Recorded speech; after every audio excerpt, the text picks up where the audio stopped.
जय हिंद साथियों। Teaching aptitude शिक्षण अभिवृत्ति के अंतर्गत पेपर फर्स्ट में यूनिट इकाई 1 जो है पेपर फर्स्ट की शिक्षण अभिवृत्ति है, जिसमें कि टोटल 6 टॉपिक हमको अध्ययन करने हैं। आज हम इसी पाठ्यक्रम का विस्तार से डिस्क्रिप्शन देखेंगे और इससे जो एमपी सेट में आए हुए प्रश्न हैं 2022 में, वह प्रश्न हम देखेंगे। इस यूनिट से टोटल 5 प्रश्न आए थे, तो इनको डिस्कस करेंगे और यूजीसी नेट के भी कुछ क्वेश्चन हम देखेंगे। सबसे पहले हम यहाँ पर पाठ्यक्रम को देख लेते हैं कि यूनिट फर्स्ट में हमको क्या पढ़ना है और इसका मतलब मेन जो थीम है इस यूनिट को रखने की वह क्या है। तो देखिए यहाँ पर यदि बात की जाए टोटल 6 टॉपिक हैं। एक है शिक्षण, दूसरे टॉपिक में शिक्षार्थी की विशेषताएं, तीसरा है शिक्षण प्रभावक तत्व, चौथा है उच्च अधिगम संस्थाओं में, जैसे कि आप कॉलेज में अध्ययन करेंगे तो वहाँ पर शिक्षण की क्या पद्धतियाँ चलती हैं। और जैसे कि अभी जो शिक्षण सहायक सामग्री है इससे भी प्रश्न आते हैं। तो परंपरागत पद्धतियाँ और आजकल एआई आधारित शिक्षण पद्धतियाँ और आधुनिक आईसीटी आधारित पद्धतियाँ ये दी गई हैं। और लास्ट में जो है देखिए टीचर और लर्नर के बीच जो एवोल्यूशन होता मूल्यांकन, वो प्रणालियाँ क्या है। तो टोटल 6 टॉपिक हमको दिए गए हैं। तो देखिए पेपर फर्स्ट जो कि सामान्य प्रश्न पत्र रहता है शिक्षण और शोध अभिवृत्ति पर आधारित, इससे 50 प्रश्न आते हैं जो कि 10 यूनिट में डिवाइड है पूरा सिलेबस। प्रत्येक यूनिट से 5 प्रश्न आपको यूजीसी नेट के पेपर में या फिर एमपी सेट का एग्ज़ाम आप देंगे तो हर यूनिट से आपको 5 प्रश्न मिलेंगे। एक प्रश्न 2 नंबर का रहता है, तो टोटल एक यूनिट का वेटेज है जो 10 नंबर का वेटेज है एक यूनिट से। तो देखिए यहाँ पर जो मेन थीम है पहली यूनिट की शिक्षण अभिवृत्ति की, इसको रखने का मेन पर्पज क्या है। तो देखिए यदि आप कॉलेज में पढ़ाने जाते हैं तो यहाँ पर शिक्षक जो ज़्यादा ज्ञान वाला है, ठीक, और एक है शिक्षार्थी जिसको कि हम लर्नर बोलेंगे। तो इनके बीच में जो प्रक्रिया होती है वो कहलाती है टीचिंग, शिक्षण, ठीक। तो इसके बारे में पूरा इस टॉपिक में हमको पढ़ना है। तो पहला टॉपिक जो शिक्षण, तो शिक्षण की क्या अवधारणा है, उद्देश्य क्या है इसका। फिर इसके बाद इसके लेवल ऑफ टीचिंग, तो ये इसके भी प्रश्न आते हैं एग्जाम में। लेवल ऑफ टीचिंग जिसमें कि स्मरण शक्ति, समझ और विचारात्मक विशेषताएं और मूल अवधारणाएं। तो पहला हमारा टॉपिक है शिक्षण, ठीक है। तो हमने इसका कॉन्सेप्ट बता दिया कि टीचर और लर्नर इनके बीच जो प्रक्रिया चलेगी टीचिंग, शिक्षण। तो यह टॉपिक दिया गया है। टीचर को हम कह सकते हैं कि ज़्यादा ज्ञान वाला व्यक्ति, ठीक। वो लर्नर को मान सकते हैं कम ज्ञान वाला व्यक्ति। तो इनके बीच अधिगम प्रक्रिया भी चलती है, ठीक है, अधिगम सीखने वाली प्रक्रिया। और इन दोनों के बीच यदि मूल्यांकन की बात की जाए तो मूल्यांकन पद्धतियाँ भी हैं इसमें। और ठीक है, इसमें शिक्षार्थी की विशेषताएं भी एक टॉपिक मिलेगा। अगला टॉपिक है तो लर्नर की विशेषताएं, शिक्षार्थी की विशेषताएं। इसमें किशोर और वयस्क विद्यार्थी की अपेक्षाएं कैसी हैं, शैक्षिक संस्थाओं से सामाजिक, भावनात्मक और संज्ञानात्मक और व्यक्तिगत भिन्नताएं। इससे भी एक क्वेश्चन हमको अभी जब एमसीक्यू करेंगे तो व्यक्तिगत भिन्नताओं से एक क्वेश्चन मिलेगा। तो 2 टॉपिक हम समझ गए। अब तीसरा है, देखिए मेन जो हमारे केंद्र रहेंगे यही है टीचर और लर्नर, उनके बीच की प्रक्रिया टीचिंग, ठीक। तो एक है ये जो टीचिंग है, शिक्षण को प्रभावित करने वाले कारक। तो इसमें टॉपिक दिया गया है कि शिक्षण प्रभावक तत्व, तो जिसमें कि सबसे पहला तो शिक्षण प्रभावक तत्व में शिक्षक ही है, ठीक है। इसमें हम देखिए एक स्वतंत्र चर और स्वतंत्र चर रहता है। तो ये जो लर्नर है एक स्वतंत्र चर है, ठीक है, वो कहीं भी जाकर सीख सकता है। तो इसमें शिक्षक, सहायक सामग्री, संस्थागत सुविधाएं, शैक्षिक वातावरण इतनी चीज़ें दी गई हैं शिक्षण प्रभावक तत्व में। फिर चौथा टॉपिक है, आप यदि कॉलेज में जाते हैं पढ़ने तो उच्च अधिगम संस्थाओं में शिक्षण की पद्धति।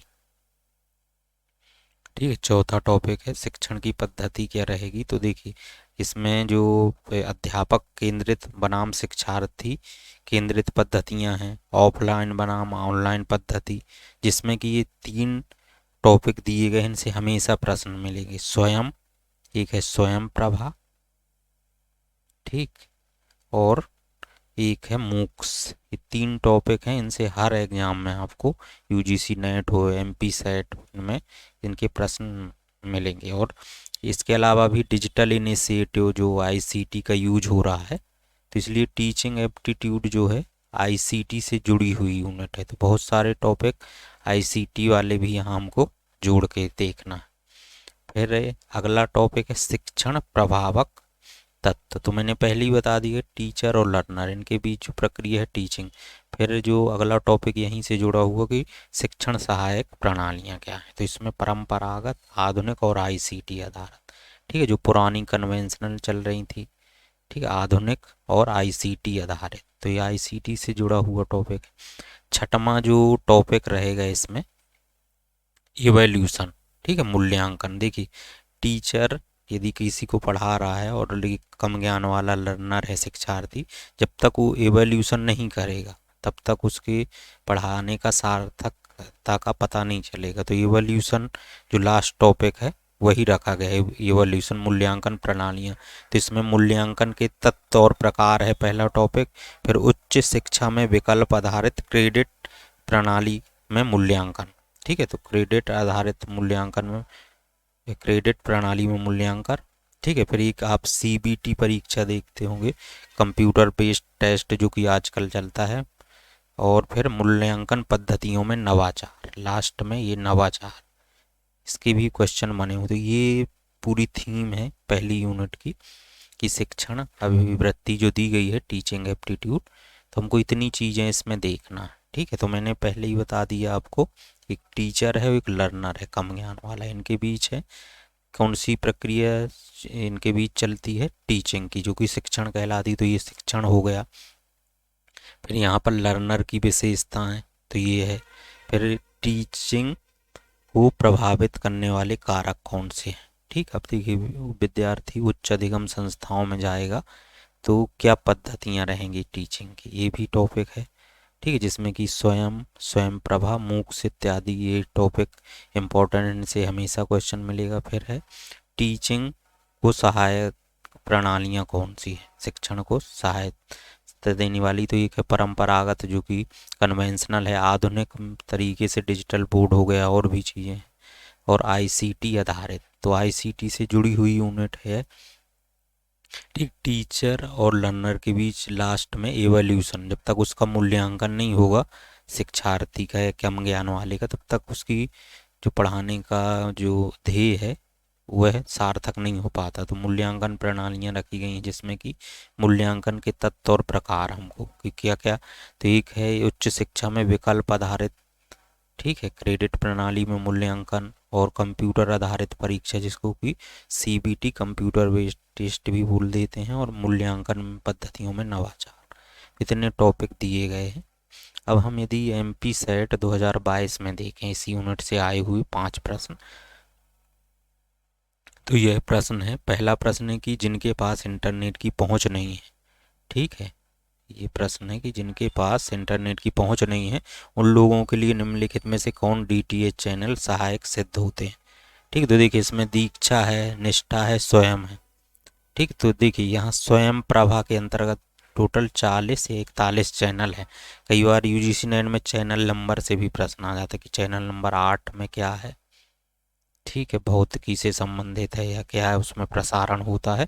तो इसको हम अलग से एक वीडियो में डिस्कशन कर लेंगे। तो जिनके पास इंटरनेट की पहुंच नहीं है, तो ठीक है, फ्री टू एयर जो डीटीएच सर्विसेज हैं उनमें यह चैनल अवेलेबल हैं। कौन डीटीएच चैनल सहायक, तो स्वयं प्रभा वाले चैनल। ठीक, अगला क्वेश्चन है क्रेडिट बेस्ड सिस्टम से है कि निम्नलिखित में से कौन सा चॉइस बेस्ड इवैल्यूएशन का क्वेश्चन है। ठीक है, एवोल्यूशन का क्वेश्चन, मूल्यांकन का। एक क्वेश्चन हमेशा मिलेगा। तो कौन सा चॉइस बेस्ड क्रेडिट सिस्टम का सर्वोत्तम लाभ है? ठीक, तो यहाँ पर जो राइट आंसर है शिक्षक केंद्रित से विद्यार्थी केंद्रित शिक्षा पर ध्यान आकर्षित करना।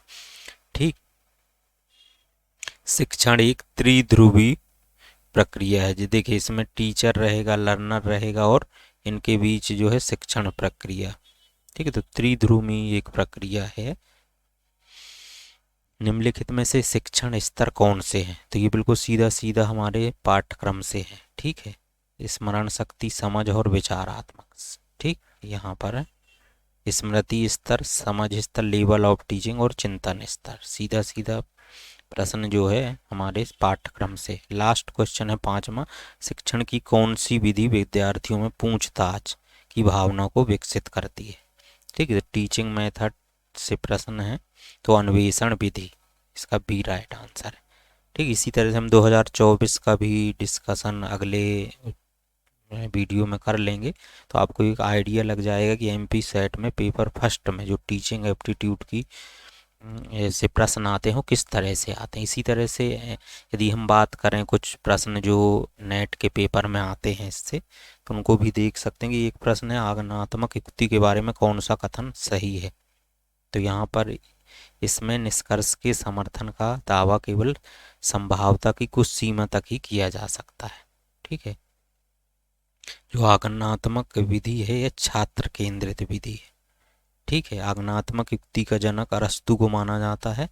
ठीक है, इसको जो है थकान वाली शिक्षण विधि भी कहा जाता है। ठीक, तो यह है प्रश्न। नेक्स्ट प्रश्न है मूक से है। ठीक है, कि निम्नलिखित में से कौन से मूक प्लेटफॉर्म मंच हैं? ठीक है, तो Google Meet, Coursera, Zoom, future learn या टर्निटिन। ये मोस्ट इम्पोर्टेंट बी और डी, कोर्सेरा और फ्यूचर लर्न जो है मूक प्लेटफॉर्म है। कई बार ये प्रश्न आया है। ठीक है, तो मूक के बारे में देख लेते हैं। कोर्सेरा एवं फ्यूचर लर्न को मूक प्लेटफॉर्म माना जाता है। कोर्सेरा एक वेंचर समर्थित शैक्षिक औद्योगिक कंपनी है जो बड़े पैमाने पर मुफ्त ऑनलाइन कोर्स प्रदान करती है। वर्ष 2012 में स्थापित इस कंपनी की स्थापना एंड्रू एने और डैफने कोल्डर ने की थी। इसका मुख्यालय अमेरिका के कैलिफोर्निया प्रांत में है। फ्यूचर लर्न वर्ष 2012 में स्थापित किया गया ब्रिटिश डिजिटल शिक्षा का मंच है। देखिए मूक का फुल फॉर्म है मैसिव ओपन ऑनलाइन कोर्स। कई बार इसका प्रश्न आया है। एक्सपर्ट टैक, माइक्रो क्रेडेंशियल और डिग्री लर्निंग प्लेटफॉर्म। ये पाठ्यक्रम दिया गया है, ये याद रखिएगा हमको जो भी PYQ करने हैं। ठीक है, तो जून 2019 के बाद से अभी तक जो 2025 जून तक के PYQ हैं आप उन्हीं को हल करें क्योंकि टॉपिक वाइज हल करें। ठीक है, और जून 2019 से क्योंकि यह जो 10 यूनिट है नवीन पाठ्यक्रम लागू हुआ है, तो यह भी बात ध्यान में रखना है क्योंकि हम ज़्यादा पुराने हमको MCQ नहीं करने हैं UGC नेट के। नेक्स्ट क्वेश्चन है कि यदि कोई बालक चीखता चिल्लाता है और झल्लाता है तो व्यक्तिक विभिन्नताओं का निम्नलिखित में से कौन सा विकासात्मक क्षेत्र प्रभावित होगा? तो यहाँ पर संवेगात्मक। यदि कोई बालक चीखता चिल्लाता है और झल्लाता है तो व्यक्तिक विभिन्नताओं का संवेगात्मक विकासात्मक क्षेत्र प्रभावित होगा। ठीक है, इसका ये आपको डिस्क्रिप्शन देख लेना है पूरा। तो इस तरह से हमने UGC नेट के भी कुछ क्वेश्चन देखे। ठीक है, पूरा पाठ्यक्रम समझिए और आपको ऑप्शन के आधार पर और अपनी समझ विकसित करके यह यूनिट पढ़नी है। आगे भी हम इसकी ऑनलाइन क्लासेस हमारी अवेलेबल रहेंगी। PDF के लिए आप इस नंबर पर व्हाट्सएप मैसेज कर सकते हैं। Thank you.